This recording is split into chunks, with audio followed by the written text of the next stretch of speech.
नमस्कार, मैं हूं आपके साथ अग्रिमा जादौन और आप देख रहे हैं रिपोर्टर मैडम। आम आदमी पार्टी के भीतर उठ रहा ये विवाद अब एक ऐसी कहानी बन चुका है जिसमें सियासत, व्यक्तिगत रिश्ते, सत्ता संघर्ष और आरोप प्रत्यारोप सब कुछ एक साथ उलझते हुए नजर आ रहे हैं। राज्यसभा सांसद राघव चड्ढा को उपनेता पद से हटाए जाने के बाद जो घटनाक्रम शुरू हुआ उसने धीरे धीरे एक बड़े राजनीतिक विवाद का रूप ले लिया है। हरियाणा आप के पूर्व अध्यक्ष नवीन जयहिंद ने जिस तरह से सामने आकर आरोप लगाए हैं, उन्होंने पूरे मामले को और ज्यादा सनसनीखेज बना दिया है।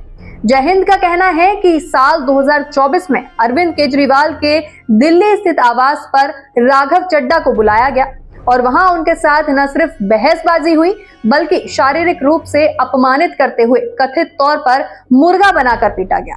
उन्होंने दावा किया है कि ये सब 4 बड़े नेताओं की मौजूदगी में हुआ, जिनके नाम वे जल्द सार्वजनिक करने वाले हैं।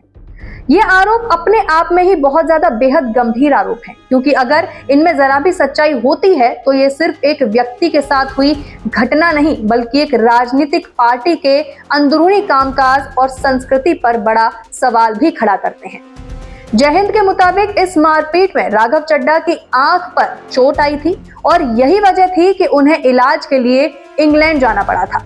दिलचस्प बात यह है कि उस समय आम जनता के बीच ये धारणा बनाई गई कि वे शादी के बाद हनीमून या फिर निजी कारणों से विदेश गए हैं। जयहिंद का दावा है कि असली वजह को जानबूझकर छुपाया गया। उन्होंने यहाँ तक कहा कि अगर राघव चड्ढा सच में जनता के नेता हैं तो उन्हें सामने आकर इस पूरे मामले का खुलासा करना चाहिए, उन्हें चुप नहीं बैठना चाहिए। हम सब उनके साथ हैं। दूसरी तरफ राघव चड्ढा का हालिया बयान भी कई सवाल खड़े करता है। उन्होंने कहा कि मुझे खामोश करवाया गया है लेकिन मैं हारा नहीं हूं। ये बयान सीधे तौर पर किसी एक पर आरोप नहीं लगाता, लेकिन राजनीतिक विशेषज्ञ इसे एक संकेत के तौर पर देख रहे हैं कि पार्टी के भीतर सब कुछ ठीक नहीं चल रहा है। कुछ लोग ये भी मान रहे हैं कि राघव चड्ढा फिलहाल खुलकर बोलने की स्थिति में नहीं है। हो सकता है उन्हें किसी बात का डर हो, लेकिन उनका ये बयान भविष्य में किसी बड़े खुलासे की ओर इशारा जरूर कर सकता है। अगर नवीन जयहिंद की बातों को थोड़ा भी पीछे जाकर समझें तो ये विवाद अचानक पैदा हुआ नहीं लगता। जयहिंद उन लोगों में से हैं जिन्होंने 2011 के Anna Hazare anti corruption movement के दौरान सड़कों पर उतरकर भ्रष्टाचार के खिलाफ आवाज उठाई थी। इसी आंदोलन से अरविंद केजरीवाल और उनकी टीम ने आम आदमी पार्टी की नींव भी रखी थी।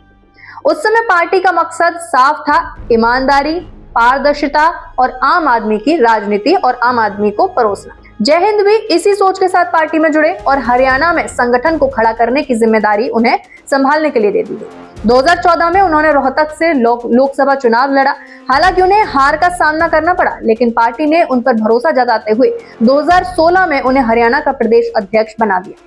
उनके नेतृत्व में पार्टी ने कई आंदोलन किए और अपनी पहचान बनाने की भी कोशिश की, लेकिन धीरे धीरे उनके और केंद्रीय नेतृत्व के बीच मतभेद बढ़ने लगे। जयहिंद का आरोप है कि पार्टी के भीतर लोकतंत्र खत्म हो गया और फैसले कुछ चुनिंदा लोगों तक ही सीमित हो गए, इसीलिए उन्होंने पार्टी छोड़ दी। उन्होंने ये भी कहा कि पार्टी में एक परिवार का प्रभाव बढ़ गया है जो आपके मूल सिद्धांतों के खिलाफ जा रहा था। उनकी निजी जिंदगी भी इस दौरान चर्चा में रही, खासकर जब उनका स्वाति मालीवाल से 2020 में तलाक हुआ। इसके बाद उनका पार्टी से जुड़ाव और भी ज्यादा कमजोर हो गया।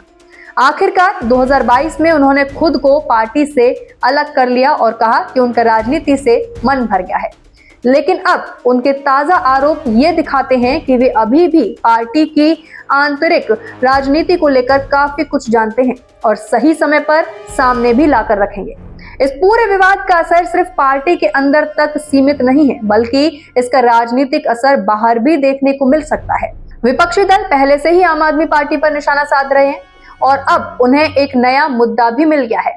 वे इसे पार्टी की दोहरी राजनीति के उदाहरण के तौर पर पेश कर सकते हैं, जहां एक तरफ ईमानदारी और पारदर्शिता की बात की जाती है तो वहीं दूसरी तरफ अंदरूनी तौर पर कथित तौर पर इस तरह की घटनाएं होती हैं। सोशल मीडिया पर भी ये मुद्दा तेजी से फैल रहा है।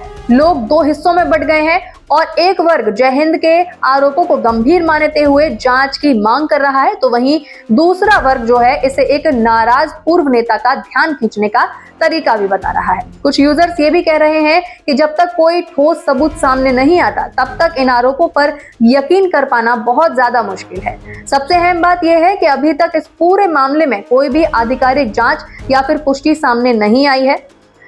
अरविंद केजरीवाल या फिर आम आदमी पार्टी के अन्य बड़े नेताओं की ओर से भी इस पूरे मुद्दे पर कोई भी स्पष्टीकरण या फिर प्रतिक्रिया का इंतजार किया जा रहा है, लेकिन अभी तक कुछ भी सामने नहीं आया है। अगर पार्टी इस पर चुप रहती है तो सवाल और बढ़ सकते हैं, और अगर जवाब देती है तो ये देखना दिलचस्प होगा कि वो इन आरोपों को कैसे खारिज करती है या फिर उनका जवाब देती है। आगे चलकर ये मामला कई दिशाओं में मुड़ सकता है। अगर नवीन जयहिंद अपने दावों के समर्थन में सबूत पेश करते हैं या फिर उन 4 नेताओं के नाम उजागर करते हैं तो ये एक बड़ा राजनीतिक तूफान भी खड़ा कर सकता है। वहीं अगर ये मामला बिना किसी ठोस निष्कर्ष के रह जाता है तो ये तय है कि भारतीय राजनीति के उन विवादों में शामिल हो जाएगा जो कुछ समय तक चर्चा में रहते हैं और फिर धीरे धीरे गायब हो जाते हैं। लेकिन फिलहाल ये विवाद एक बड़ा सवाल जरूर खड़ा करता है। क्या आम आदमी पार्टी, जो कभी सिस्टम को बदलने का दावा करती थी, खुद उसी सिस्टम का हिस्सा बनकर जा चुकी है? और क्या पार्टी के भीतर चल रही खींचतान आने वाले समय में उसके राजनीतिक भविष्य को भी प्रभावित करेगी, जो हमें कहीं ना कहीं होता हुआ नजर भी आ रहा है? इन सवालों के जवाब अभी आने बाकी हैं, लेकिन इतना तय है कि ये मामला आने वाले दिनों में और भी ज्यादा बड़ा रूप ले सकता है और देश की राजनीति में एक अहम चर्चा का विषय भी बन सकता है। इस पर आपकी क्या राय है? क्या आपको लगता है कि जयहिंद के आरोप सही हैं? तो हमें कमेंट में लिखकर जरूर बताएं। इसी के साथ बने रहें रिपोर्टर मैडम के साथ।